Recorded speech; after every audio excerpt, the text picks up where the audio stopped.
So now moving ahead to the next topic about the rebellion in the countryside with the tribals. The tribal people of basically क्या थे?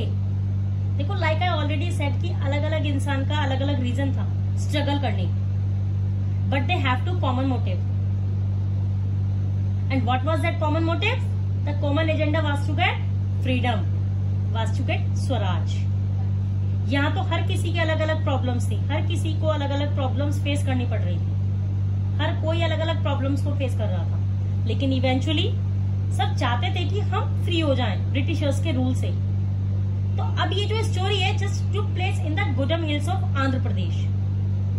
आंध्र प्रदेश के Gudem hills की ये सारी की सारी ट्राइबल्स की स्टोरी यहाँ से शुरू हुई थी.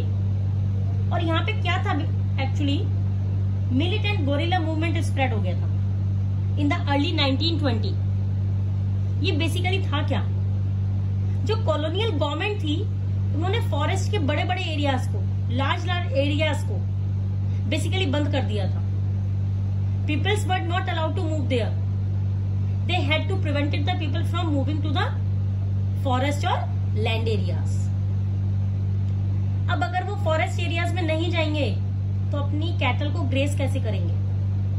How will they get firewood और how will they get basically fruits? उनको फ्रूट्स कैसे मिलेंगे? उनकी जो लाइफ थी वो बेसिकली बहुत ज्यादा हिंडर हो रही थी, बहुत ज्यादा वो अपनी लाइफ में इन चीजों को देखकर वो बहुत ज्यादा सफर कर रहे थे. So many peoples were actually dependent on these things. उनकी लाइवलीहुड पर डिपेंडेंट ओवर देयर, उनकी जो लाइवलीहुड थी वो पूरी तरीके से इन्हीं सभी चीजों से डिपेंडेंट थी. The forest, clear? तो उनको इस चीज से बहुत ज्यादा प्रॉब्लम हो रही. और इसके ऊपर से दिस डिड नॉट, कि इसके साथ गवर्नमेंट ने क्या किया, उन्होंने लोगों को बोला कि भाई बेकार करो फॉर रोड बिल्डिंग्स. अब जब उन्होंने ये बोला ब्रिटिशर्स ने, तो उन लोगों को बहुत ज्यादा गुस्सा आ गया कि रोड बिल्डिंग के लिए भी उनको भेजा जाएगा. किसकी वजह, किसके लिए? बेगार के, विदाउट एनी पे. तो जाहिर सी बात है उनको गुस्सा तो उनको आना ही था. So they started revolted against the British government, the colonial government actually. उन्होंने उसके अगेंस्ट हमला बोल दिया. बेसिकली बहुत ही अच्छे इंसान थे जो इस चीज को लीड कर रहे थे, इस रिवोल्ट को लीड कर रहे थे, और उनका नाम था अलूरी सीताराम राजू. तो ये जो अलूरी सीताराम राजू थे बहुत ही बड़ी इंटरेस्टिंग फिगर थी. ऐसा मानते थे लोग उनके बारे में कि इनके पास बहुत सारी स्पेशल पावर्स हैं.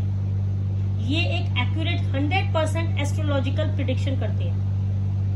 He could heal people and he could even survive gunshot. वो गन शॉट भी सर्वाइव कर सकते हैं.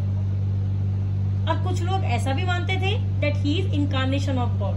वो भगवान का ही रूप है, वो भगवान का ही एक अवतार है. तो ये जो अलूरी सीताराम राजू थे ये बहुत ज्यादा इंस्पायर्ड थे गांधी जी से, नॉन कॉपरेशन मूवमेंट से. तो ये बहुत ज्यादा लोगों को समझाते थे कि he persuade the people to wear khadi and to give up drinking. लेकिन अगेन हर एक इंसान का हार्ट प्रोसेस बिल्कुल अलग चलता है. तो अलूरी सीताराम राजू का भी इसी तरीके से वो ये सोचते थे कि हमारी कंट्री को हम फोर्स के बिना फ्री नहीं करवा सकते, नॉन वायलेंस से फ्री नहीं करवा सकते.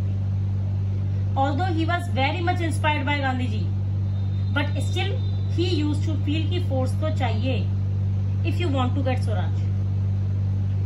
So again, this was again something which the Congress people did not actually want.